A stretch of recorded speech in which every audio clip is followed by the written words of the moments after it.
السلام عليكم ورحمة الله وبركاته. أهلا بيكم معايا فيديو جديد من فيديو النهاردة إن شاء الله هشرح فيه معاكم طريقة عمل وحدة جميلة جدا ومميزة وسهلة وبسيطة في نفس الوقت. الوحدة زي ما احنا شايفينها بتاخد الشكل الحلزوني وبتكون مكونة من 8 أضلاع، 1 2 3 4 5 6 7 8. بنشبكهم مع بعض، يعني بنعمل مجموعة من الوحدات بنفس الشكل بنشبكهم مع بعض، وهعمل كمان معاها وحدة مربعة بحيث ان هي تكون بردك معانا في تشبيك الوحدات لعمل مفرش سرير او بطانية بيبي او شال مستطيل، وممكن كمان تستغليها كسجادة في الارض بس باستخدام خيط الكليم او خيط المكرمية. حبيت اشرح معاكم وحدتنا النهاردة لان فيها طريقة عمل واسلوب جديد جدا في الشغل بالنسبة طبعا لفنيات الكروشيه. ده بيكون وش الوحدة بتاعتنا وده بيكون ظهرها زي ما احنا شايفين، وبنشغل كمان بنفس اسلوب العمل، لكن طبعا مع اختلاف ان هي دي ب8 اضلاع، هنشغل كمان مربع، بس المربع بيكون ب4 اضلاع بس بنفس طريقة العمل اللي هنبتدي بيها الشكل الحلزوني. هستخدم معاكم خيط صوف متوسط السمك، لكن اي نوع خيط انت بتفضليه او متوفر عندك تقدري تستخدميه، مع ابرة رقم 3.5 ملم. في البداية هنقول بسم الله الرحمن الرحيم. هبتدي اشتغل باللون الاحمر، هسيب مسافة من الخيط وهلف الخيط حلقة على الهواء.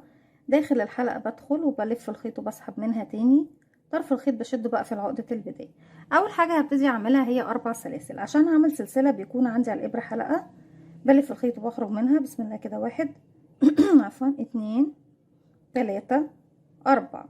بعد ما ارتفعت 4 سلاسل هسيب الثلاثة اللي هما في الاخر واروح لاول سلسلة اشتغلتها، بدخل فيها والف الخيط واخرج من تحتها ومن تحت الحلقة اللي عندي على الابرة.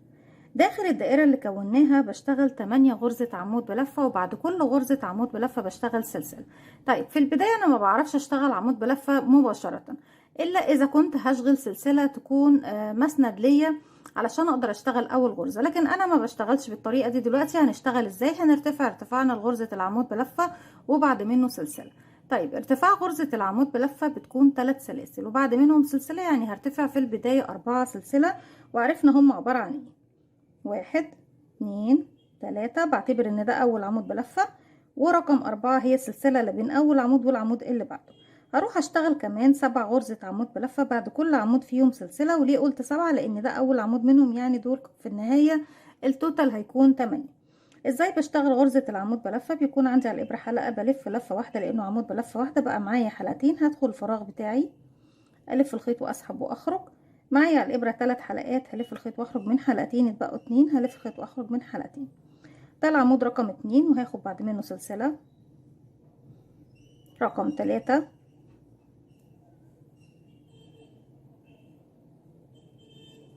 سلسلة رقم 4، سلسلة 5، سلسلة 6، سلسلة 7، سلسلة 8.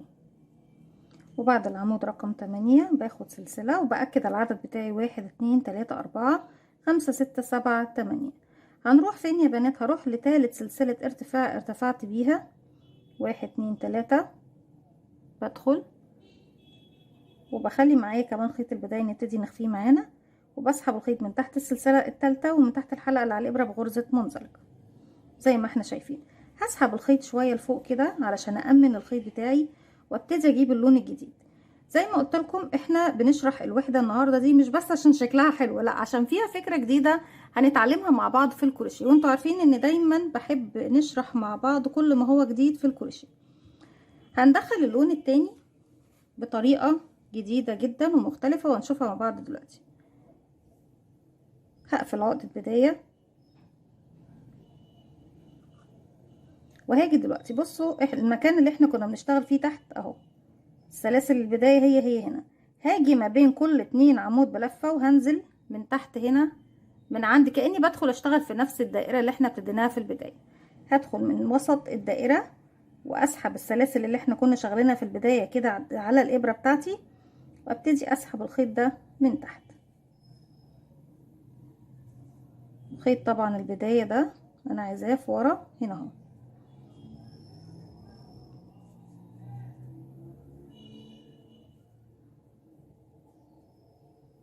وابتدي في نفس المكان اللي انا فيه ارتفع 4 سلسلة، 1 2 3 4، كأني ببتدي السطر اللي فات باللون الاحمر، لكن المرة دي بنبتدي باللون الابيض وبشتغل زي ما احنا شايفين. طيب انا اشتغلت ما بين العمودين الاولانيين، هبص الاقي بين العمودين التانيين 1 2، هلف الخيط وهنزل من تحت تاني من تحت الدائرة.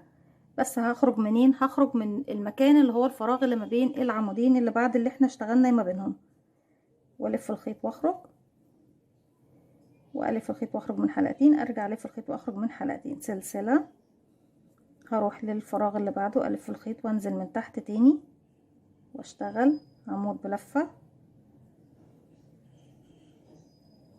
سلسلة كده 1 2 3، ببعد كل عمودين عن بعض وبنزل من تحت كده عشان اخرج من الفراغ اللي ما بينهم، اشتغل العمود بلفة بتاعي، سلسلة، وهروح اشتغل العمود رقم 5 ما بين العمودين اللي بعدهم، سلسلة، العمود رقم 6،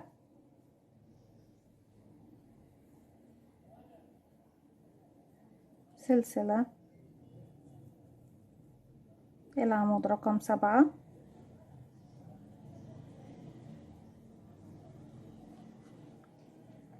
سلسلة، اخر عمود عندي رقم 8، بدخل من منتصف الدائرة واخرج من الفراغ اللي ما بين العمودين اللي احنا اشتغلناهم باللون الاحمر واشغل العمود بتاعي، وما ننساش بعد رقم 8 كمان باخد سلسلة. طيب الخيط بتاعي ماليش علاقة بخيط البداية، ده هنضفه في النهاية خالص بعد ما بتخلصي شغلك خالص. طيب انا قبل ما بقفل بغرزة منزلقة، شايفين الخيط اللي باللون الاحمر هو دلوقتي عندي في الخلف، هجيبه قدام كده تاني، برجع عشان تكون الخطوة سهلة عليكم مفيهاش اي حاجة خالص. الخيط عندي اهو بجيبه قدام قبل ما بقفل السطر بتاعي. طيب بقفل السطر بتاعي فين؟ شايفين اول سلاسل الارتفاع الاربعة في تالت سلسلة منهم 1 2 3، بدخل وبعمل غرزة منزلقة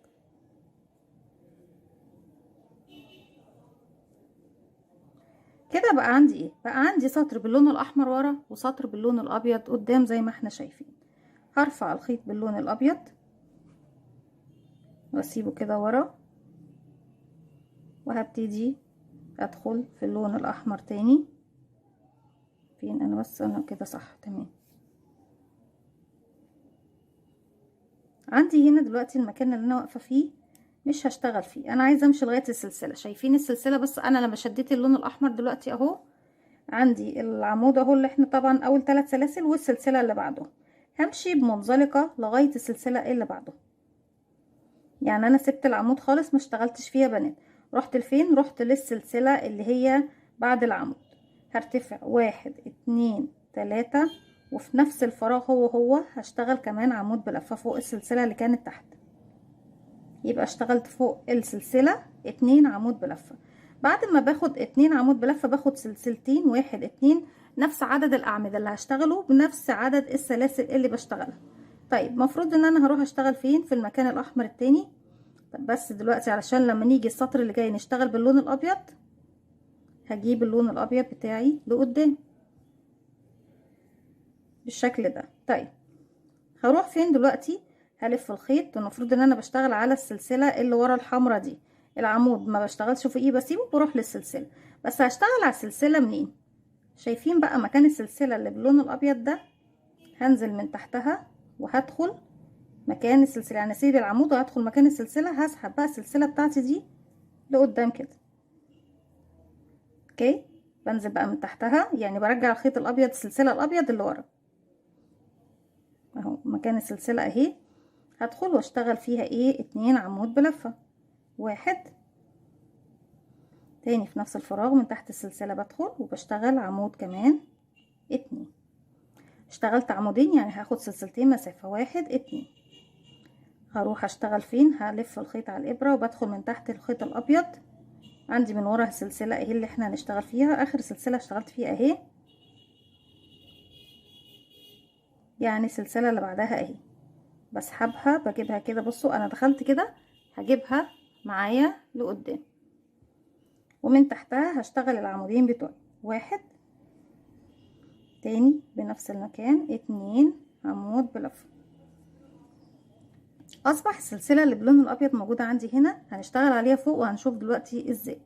سلسلتين، واحد اتنين، بجيب السلسله الحمراء لقدام بالشكل ده، وبنزل من تحتها اشتغل عمودين، واحد اتنين، سلسلتين، واحد اتنين، وهكذا بكرر.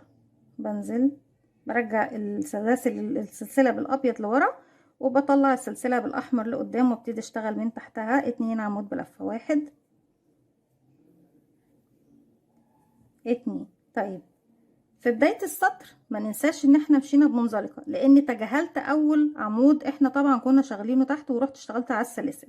ناخد بالنا من النقطة دي، لان في كل سطر هنشتغله هنبعد غرزة عن الغرزة اللي احنا كنا شغالين فيها تحت، هنتجاهل واحدة ونروح للغرزة اللي بعدها نشتغل، والزيادة بتاعتي بتكون فوق السلسلة او السلاسل اللي بناخدها ايه بعد الاعمدة. واحد اتنين، بقدم اللون الاحمر لقدام وبرجع الابيض لورا، ومكان السلسله عندي اهو، بصوا الفراغ اللي فيه سلسله، بنزل من تحته واشتغل العمودين بتوعي، واحد اتنين، سلسلتين، واحد اتنين،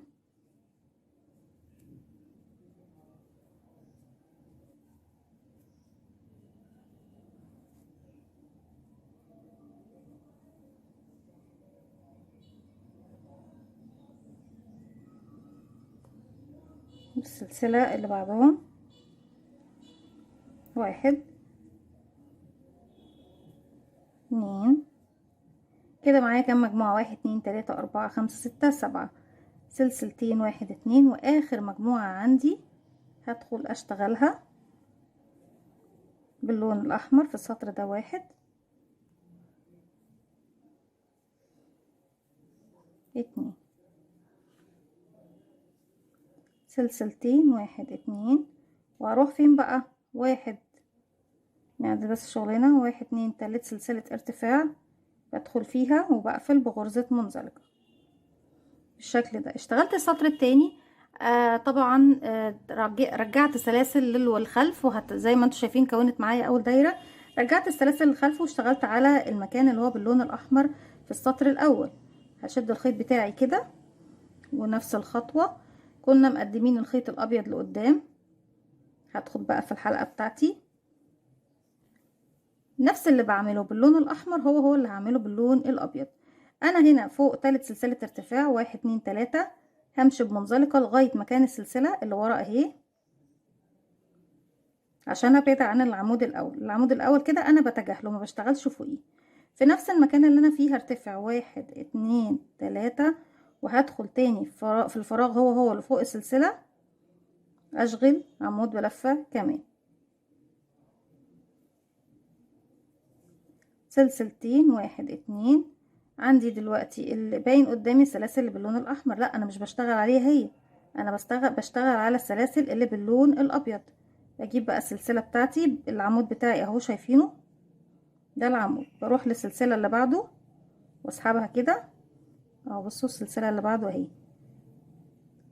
بنتجاهل العمود وبنزل من عند السلسله اللي بعده من تحتها، بشتغل اتنين عمود بلفه، واحد اتنين،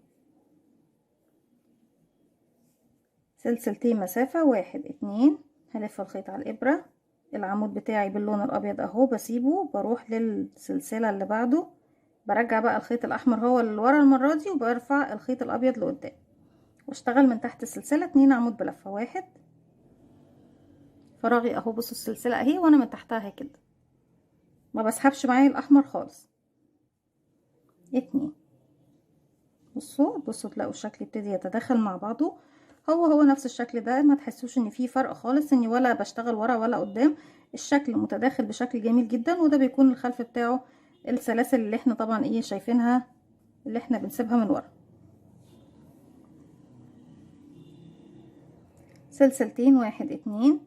هنيجي للعمود بسيبه باللون الابيض، بروح للسلسلة اللي بعده اهي، بسحبها بقى كده لقدام، وابتدي اشتغل من عليها من فوقيها 2 عمود بلفة، 1 2 في نفس الفراغ، 1 2، بدخل اجيب السلسلة لقدام، بسيب طبعا العمود وبروح للسلسلة اللي بعده بسحبها هي اللي لقدام، واشتغل فوقيها عمودين، 1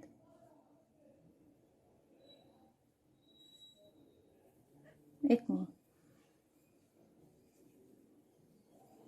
سلسلتين، 1 2، بتجاهل العمود وبنزل من تحت السلسلة اللي بعده واسحبها لقدام كده، اشتغل من تحتها 2 عمود بلفة، 1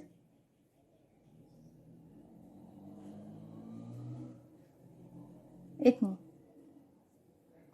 1 2 سلسلة، هنسيب العمود وننزل من تحت السلسلة اللي بعده، نشغل عمودين، 1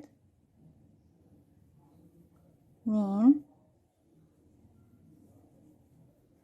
سلسلتين، 1 2. كده بقى معانا كام مجموعة؟ 1 2 3 4 5 6 7، فاضل لي اخر مجموعة،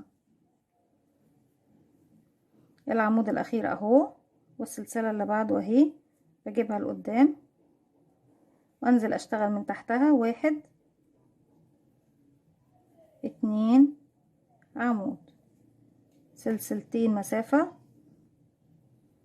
قبل ما اروح اقفل لازم اجيب الخيط بتاعي فين؟ الاحمر لقدام، علشان ابتدي السطر اللي جاي اشتغل بيه. في تالت سلسلة ارتفاع، 1 2 3، بدخل وبقفل بغرزة منزلقة، نسحب الخيط بتاعنا الابيض لاننا هنشتغل دلوقتي باللون الاحمر.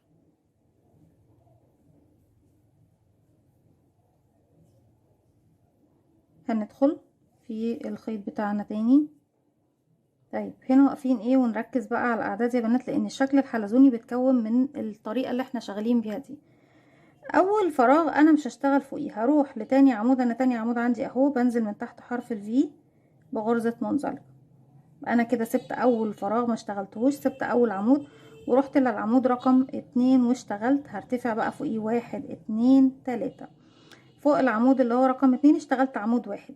هروح بقى، شايفين السلسلتين بتوعي اهم، السلسلتين اللي كانوا باللون الاحمر، هنزل من تحتهم واشتغل 2 عمود بلف، 1 2. يبقى كده اشتغلت كام في السطر ده؟ 1 2 3. طالما اشتغلت 3 عمود هاخد زيهم 3 سلسلة، 1 2 3. الخيط الابيض بجيبه لقدام طالما وصلت للمكان اللي هو عنده بالشكل ده. هروح للمجموعة اللي بعدها، الف الخيط على الابرة، هيقابلني 2 عمود بلفة، 1 2.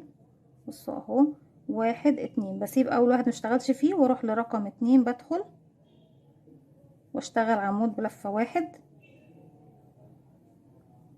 واروح للسلسلتين اهم اللي هما بعد العمودين، بنزل من تحتهم، وطبعا الخيط الابيض بيرجع لورا، اشتغل عمودين، 1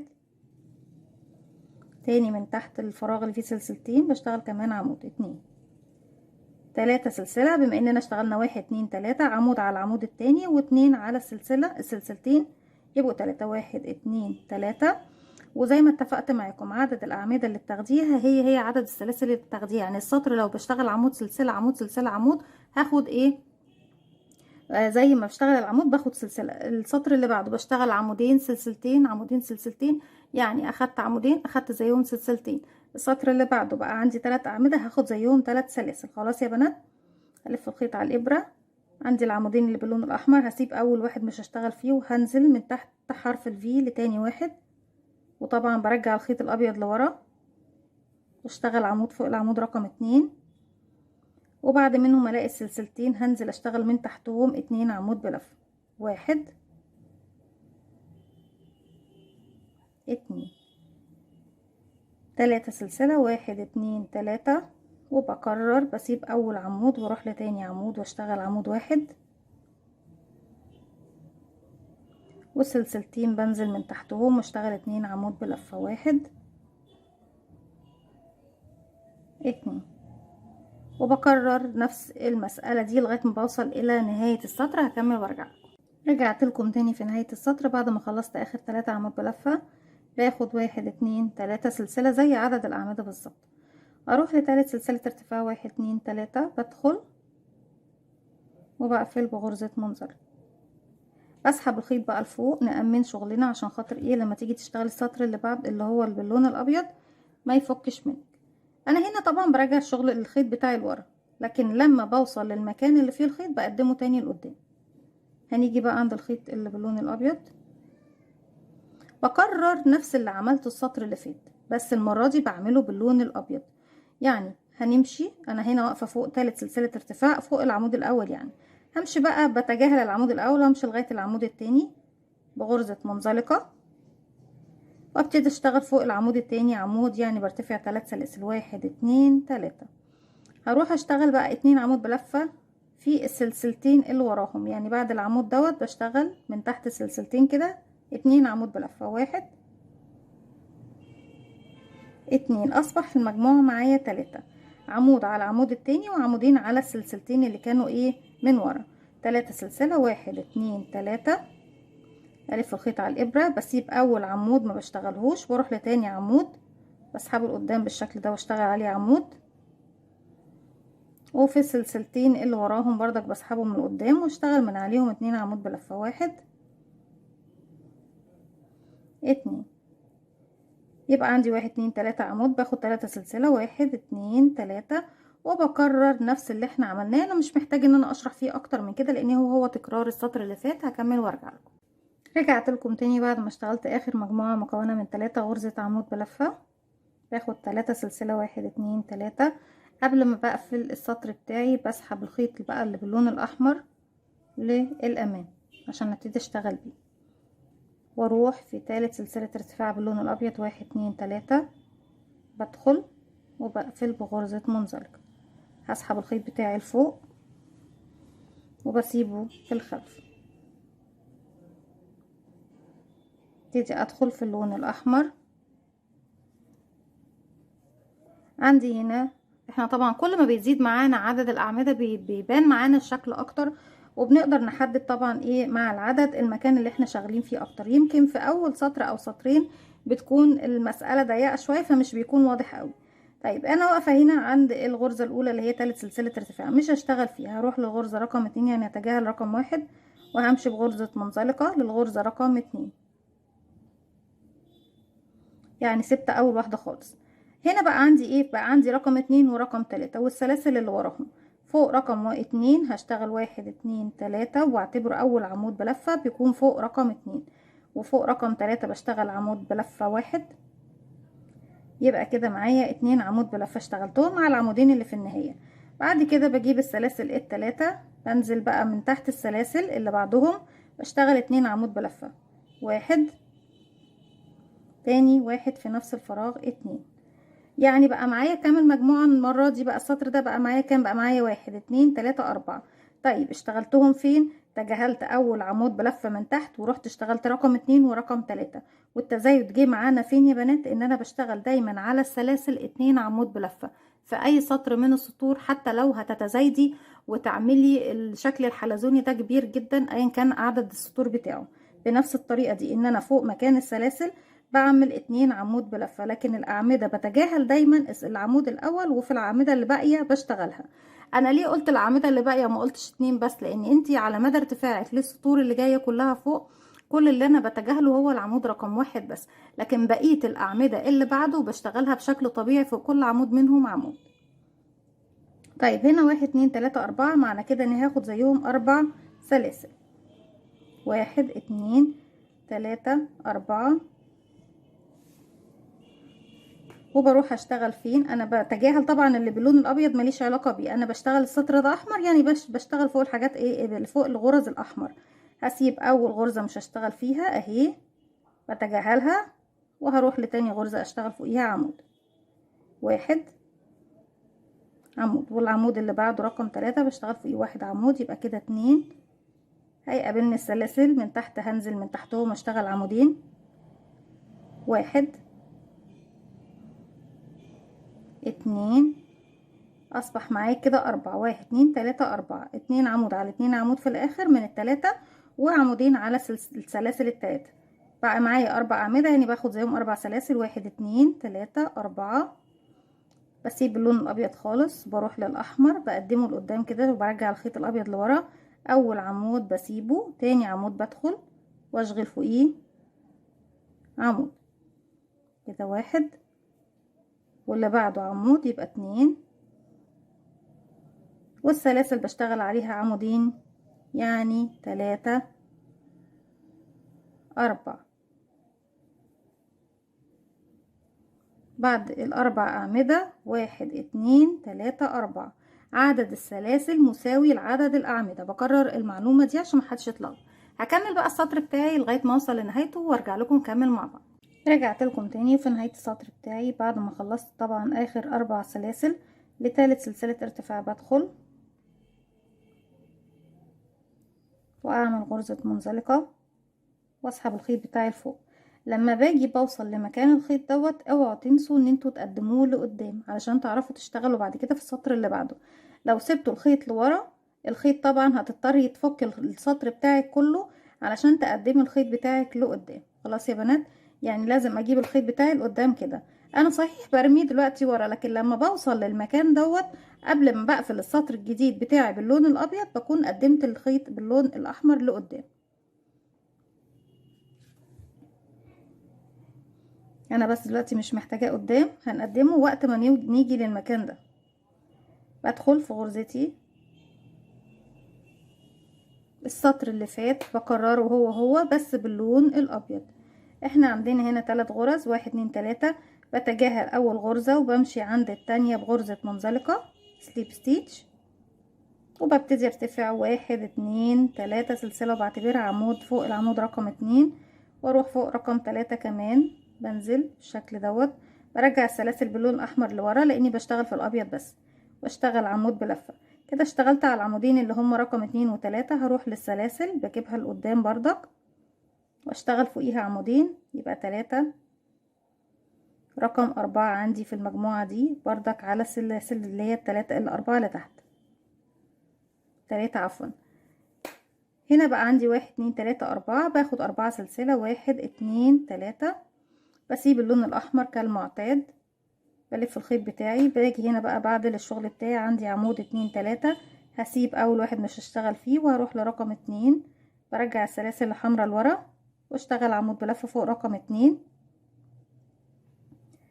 وعمود على رقم 3، يبقى كده معايا عمودين. هروح بقى للسلاسل التلاتة في بدايتهم كده برفعهم لفوق بالشكل ده، وبنزل من تحتهم اشتغل 2 عمود بلفة، 1 2، يبقى معايا 4 أعمدة، بعدهم 4 سلسلة زيهم، 1 2 3 4، وبكمل بنفس الطريقة طبعا زيها زي السطر اللي فات زي ما احنا شفنا مع بعض. هكمل السطر ده بنفس طريقة تكرار السطر اللي فات، وبعد كده ارجع لكم نكمل مع بعض. رجعت لكم تاني في نهاية السطر بتاعي قبل ما بقفل بمنزلقة، لان انا كده كده خلاص واقفة عند اللون الاحمر. بجيبه بقى لقدام زي ما قلت لكم، تاخدوا بالكم من النقطة دي عشان ما ترجعيش تفكي السطر بتاعك كله. لازم في المكان اللي انت بتلاقي عنده الخيط الاحمر او الخيط طبعا الابيض، الخيط عامه اللي انت بترجعيه للخلف، لما بتوصلي للمكان بتاعه بتشديه لقدام بالشكل ده.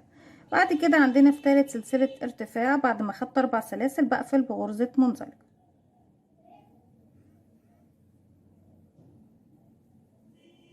بسحب الخيط بتاعي بالشكل ده وابتدي اجيب اللون الاحمر وابتدي اشتغل بيه.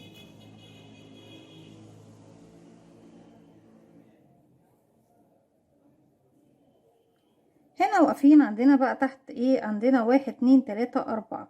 اول عمود طبيعي بنتجاهله، بروح لتاني عمود، يعني اول عمود مش هشتغل فيه، هروح لتاني عمود بغرزة منزلقة.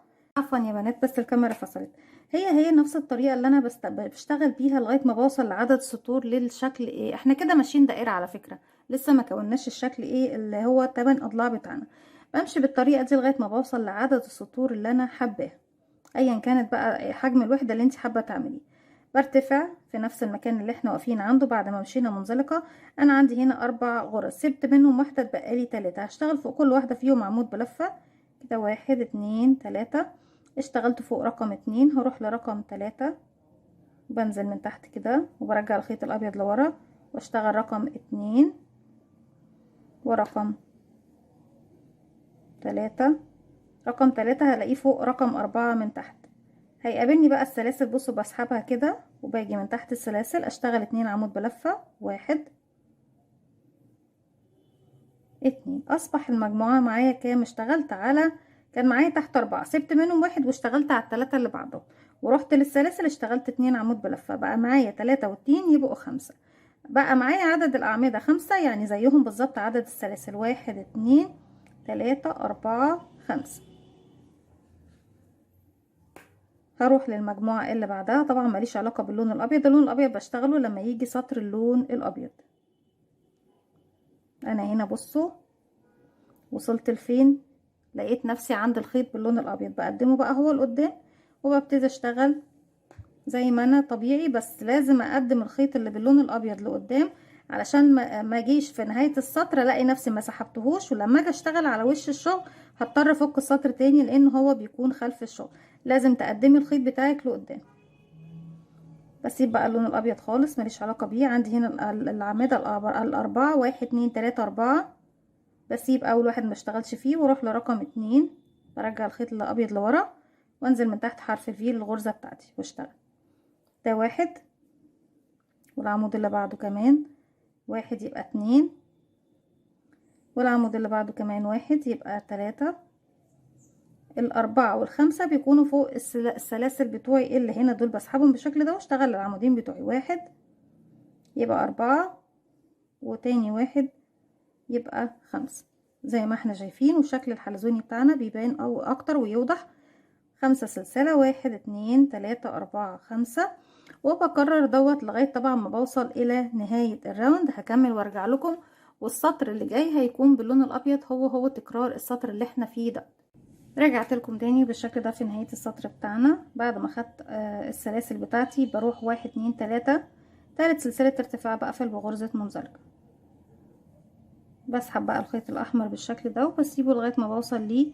بعد ما بخلص السطر بتاعي واوصل للمكان دوت بجيبه لقدام زي ما احنا عارفين. هنيجي بقى للون الابيض، وزي ما قلت لكم السطر دوت باللون الابيض هو تكرار للسطر اللي فات باللون الاحمر. عندنا هنا دلوقتي 4 أعمدة، بتجاهل أول واحد مش هشتغل فوقيه خالص، هروح لتاني واحد بغرزة منزلقة وابتدي اشتغل أول عمود عندي من المجموعة اللي فوق العمود رقم 2. 1 2 3. أول واحد عندي فوق رقم 2، العمود رقم 3 من تحت هشتغل فوقيه كمان عمود، يبقى رقم 2 عندي من فوق. العمود رقم 4 من تحت هيكون 3 من فوق، كده 3.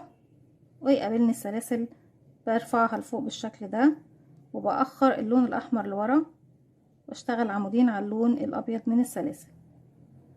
أصبح معايا العدد كده كام؟ 1 2 3 4 5. باخد زيهم 5 سلسلة، 1 2 3 4 5، وبروح للمجموعة اللي بعدهم أرجع الخيط الأحمر لورا. أول عمود بتجاهله وبروح لتاني عمود واشتغل عمود يبقى 1، واللي بعده عمود يبقى 2،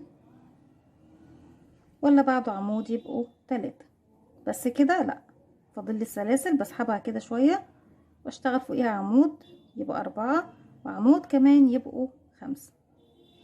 بعد كل مجموعة أعمدة باخد زيها بالظبط سلاسل. هنا عندنا 5 عمود يبقى عندنا 5 سلسلة، 1 2 3 4 5. وبكمل السطر بتاعي بنفس الطريقة. هكمل وارجع لكم. رجعت لكم تاني في نهاية السطر بتاعي. بقفل بغرزة منزلقة، بس في البداية بجيب الخيط الأحمر بتاعي لقدام لأن هو اللي هنشغل بيه السطر الأخير من الشكل بتاعنا.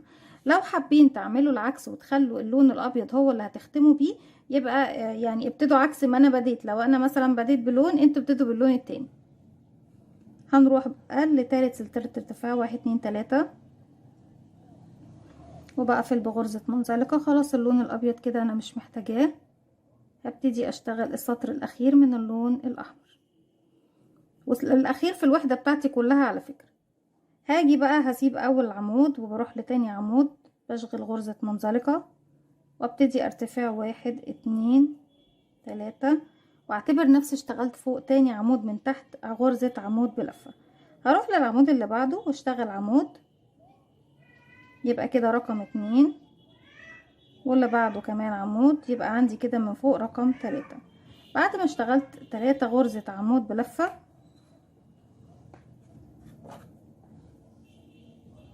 هاخد 3 سلاسل 1 2 3، وفي نفس الفراغ اللي اشتغلت فيه رقم 3 هشتغل فيه مرة كمان، وهعتبره اول عمود من ال3 اللي على اليسار. كده 1.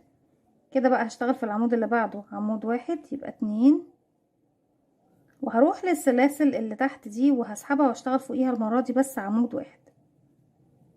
يبقى اشتغلنا ايه 3 عمود، 3 سلسلة 3 عمود، بس كان ترتيبهم ايه، مشيت بمنزلقة لغاية تاني واحد. يعني اول واحد ما اشتغلتش فوقيه، رحت لتاني واحد اشتغلت عمود، والتالت اشتغلت عمود، ورقم 4 من تحت اشتغلت عمود، 3 سلاسل عمود في نفس الفراغ.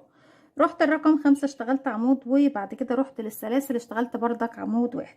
اصبح كده معايا بقى معايا 3 سلاسل 3 اعمدة. هبص الاقي ايه عندي من ورا. انا عندي هنا طبعا ايه الاعمدة اللي باللون الابيض انا مش عايزاها.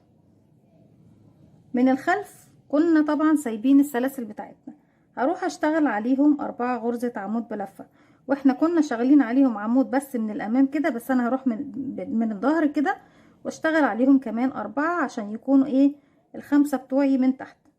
يعني زي ال5 سلاسل كده انا اشتغلت فوقيهم 5 غرز، لكن واحدة من قدام و4 من ورا. 1 2 3 4. ارجع السلاسل اللي باللون الابيض لقدام للخلف كده عفوا، وبعد كده هلاقي من تحت عندي 1 2 3 4 5. هلف الخيط على الابرة، اول عمود بتجاهله بروح لتاني عمود واشتغل فوقيه عمود. كده 1، ولا بعده عمود يبقى 2، ولا بعده عمود يبقى 3، وفي نفس الفراغ هنشتغل كمان عمود بس بعد ما ناخد 3 سلاسل. 1 2 3. تاني في نفس الفراغ هو اللي انا اشتغلت فوقيه ده بدخل كمان واشتغل عمود بلفة. كده 1، والعمود اللي بعده رقم 5 من تحت والاخير بشتغل فيه عمود يبقى 2. اول السلاسل ال5 بجيبها من قدام كده، بنزل من تحتها واشتغل عمود 1. ارجع اجيب الشغل بتاعي لقدام، وعلى السلاسل الباقية بقية السلاسل ال5 بشتغل 4 غرزة عمود بلفة بس من الظهر زي ما احنا شايفين كده. 1 2 3 4. تاني هرجع السلاسل البيضة لقدام واجيب الشكل الغرز بتاعتي باللون الاحمر. هسيب اول فراغ واروح لتاني فراغ واشتغل عمود. كده 1، واللي بعده عمود يبقى 2، واللي بعده عمود يبقوا 3. ما عديت 3 كده هعد بعدهم 1 2 3. تاني في نفس الفراغ بشتغل اول عمود بلفة من ال3 اللي على اليسار. كده 1، والعمود اللي بعده 1 يبقى 2، والسلاسل في بدايتها بشتغل عمود من قدام 1، واجيب الشغل بتاعي لورا كده واجي على السلاسل هي ارفعها واشتغل عليها كمان 4 عمود. 1 2 عفوا 3 4. وبنفس الطريقة بكمل الشكل بتاعي زي ما احنا شايفين اهو. ترجعي ورا شوية بالطريقة دي. يعني انا بعمل هنا فوق المكان اللي باللون الاحمر زاوية، بشتغل على المكان اللي فوق اللون الابيض اعمدة عادية، زاوية اعمدة زاوية اعمدة زاوية اعمدة لغاية طبعا ما بوصل للنهاية. في النهاية بيكون معايا 8 زوايا. هكمل السطر بتاعي بنفس الطريقة وهرجع لكم نكمل مع بعض. رجعت لكم تاني وكده في نهاية الوحدة بتاعتنا بعد ما اشتغلت اخر عمود بلف موجود عندي هروح لتالت سلسلة ارتفاع وبقفل بغرزة منزلقة. بسحب الخيط بالشكل ده، بسحب مسافة 10 سنتي تسمح لي بعد كده ايه بالتنظيف.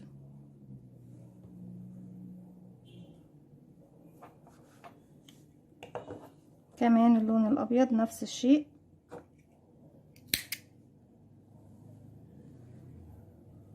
وبإبرة التنظيف في النهاية بننضف الشغل بتاعنا. الوحدات اللي بالشكل اللي هي طبعا فيها 8 اضلاع او 8 اضلاع عندي هنا بشبكهم في بعض من الجهة دي، يعني انا بشبك واحدة من هنا وبشبك دي كده وبشبك واحدة من هنا وهكذا. طيب انا عندي 4 ضلوع بيتشبك فيهم وحدات زيهم بالظبط، يعني هنا وحدة وهنا وحدة وتحت من هنا هشبك بردك واحدة من 8 ضلوع وهنا كمان واحدة. هيتبقى لنا ايه يا بنات؟ هي بردك نفس الطريقة في الوحدة دي. عندي واحدة من هنا وواحدة من هنا وواحدة من هنا وواحدة من هنا، يعني أربع ضلوع بشبك فيها وحدات زيها بالظبط. هيتبقى لي المكان ده وزيه بالظبط فوق، هيكون متشكل عندي ايه شكل المربع زي ما احنا شايفين. طيب طريقة عمل المربع اللي بنشبكه في المكان اللي بيكون في المنتصف ده هنشغله ازاي؟ يلا بينا نشوف هنشغله ازاي. بس نبعد الوحدات بتاعتنا دي شوية. هنجيب اللون الابيض ايا كان بقى اللون اللي انت حابة تبتدي بيه وتختمي بيه، انت بتحدديه مع نفسك.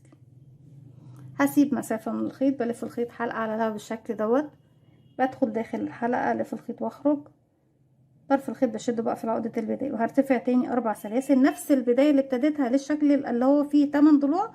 هرتفعهم واشتغلها ايه في البداية هنا بردك في المربع 2 3 4. هنسيب اول 3 سلاسل واروح للاولى، السلاسل طبعا اللي هي بالنسبة لي الاخيرة دلوقتي، واشغل غرزة منزلقة 1 2 3 4 نفس البداية يا بنات. هروح اشتغل 7 غرزة عمود، بعد كل عمود منهم سلسلة، وهعتبر نفسي كده اشتغلت تاني عمود لان اول عمود هو السلاسل التلاتة الاولى سلسلة، يبقى كده رقم 1 2 3 سلسلة 4 سلسلة 5 سلسلة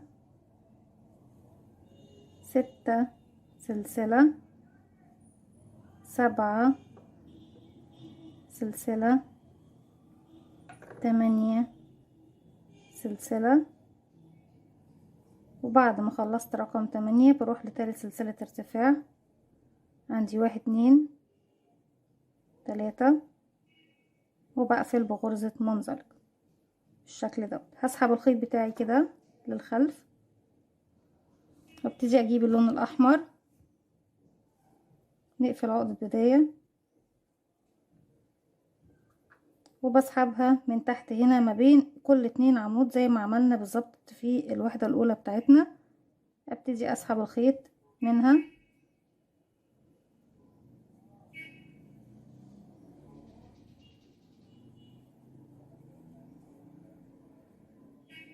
وارتفع 1 2 3 4 والف الخيط واروح فين اشتغل، انزل من تحت هنا واخرج من الفراغ اللي ما بين العمودين اللي بعدهم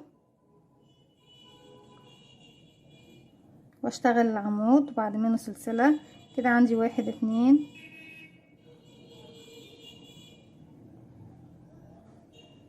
3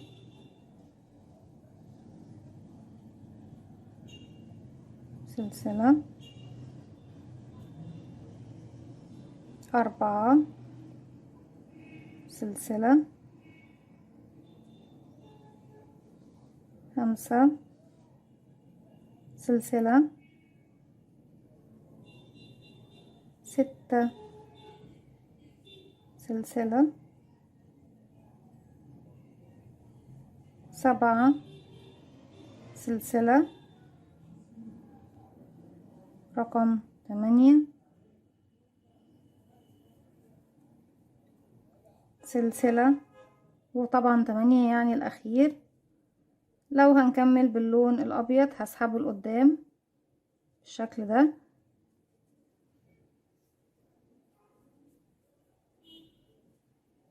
واروح لتالت سلسلة ارتفاع. عندي هنا 1 2 3 هي دي، واقفل بغرزة منزلق. بسحب كده تاني،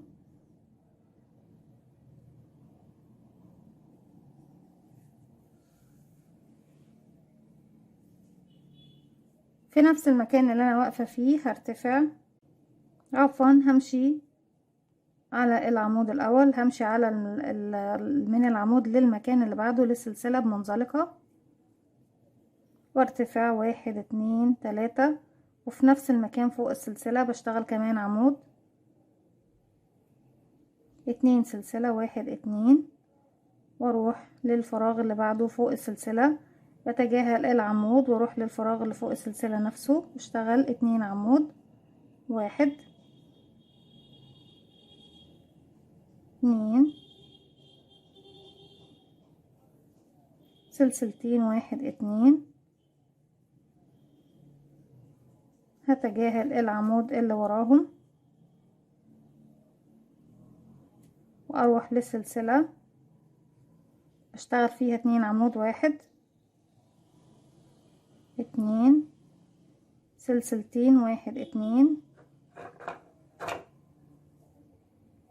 وهكذا بجيب السلسلة تجاهل العمود واشتغل فوق السلسلة 2 عمود، 1 2 1 2 سلسلة 2 عمود، 1 2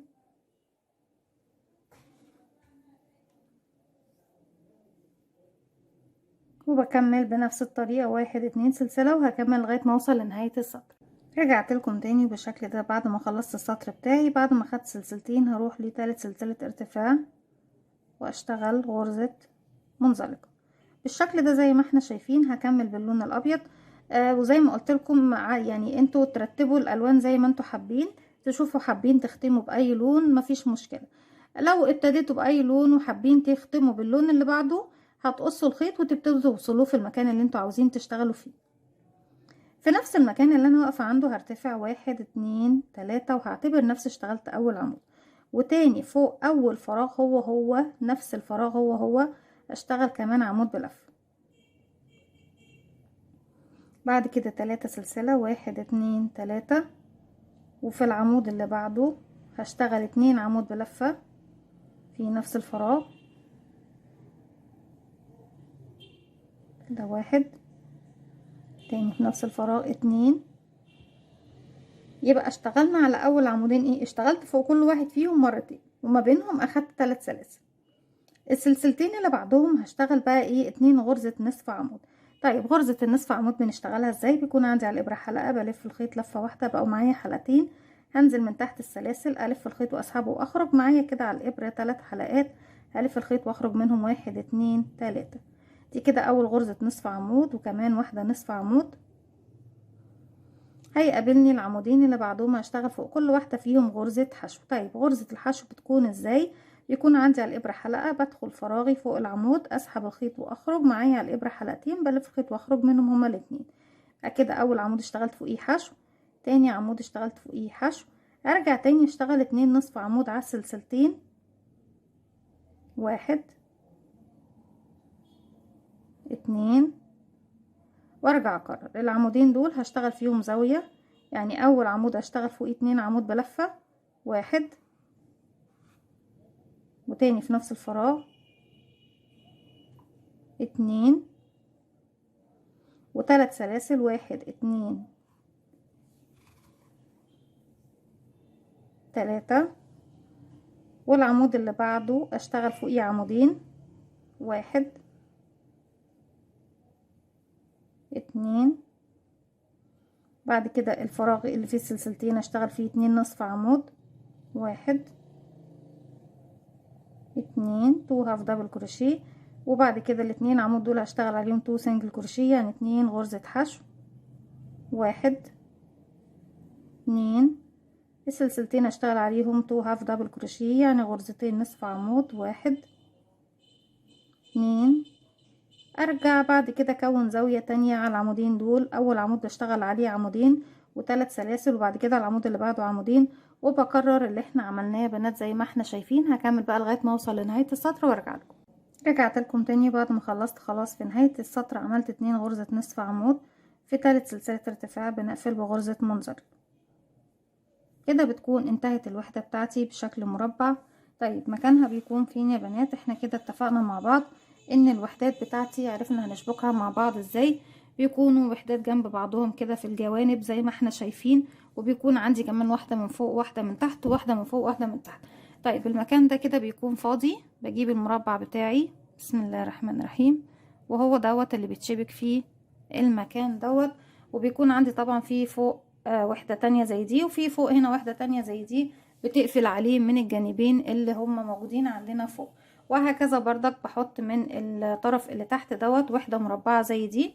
وبيكونوا دول الوحدتين طبعا او الشكلين بتوعي اللي بنكون منهم احلى بطانية او احلى مفرش سرير. وهنعتبره كمان هو احتفالات للسنة الجديدة. عندنا لون طبعا لبس بابا نويل. كل سنة يا رب وانتم طيبين، وان شاء الله تكون سنة سعيدة علينا وعليكم وعلى العالم كله بإذن الله. دي كانت الفكرة بتاعتي النهاردة. طريقة التشبيك هتكون بغرزة المنزلقة من ظهر الشغل او بطريقة الخيط والإبرة، وكل طرق التشبيك هنزلها طبعا او نزلت خلاص على القناة. اتمنى طبعا ان هم كلهم ينولوا اعجابكم، واتمنى ان الوحدة والفكرة بتاعتي النهاردة تنول اعجابكم. ما تنسوش فضل الله يس امر لو عجبكم الفيديو تعملوا لي لايك وشير وسبسكرايب، واستنوني فيديو جديد من وما تنسوش تفعلوا زرار الجرس عشان يوصلكم مني كل جديد. السلام عليكم ورحمة الله وبركاته.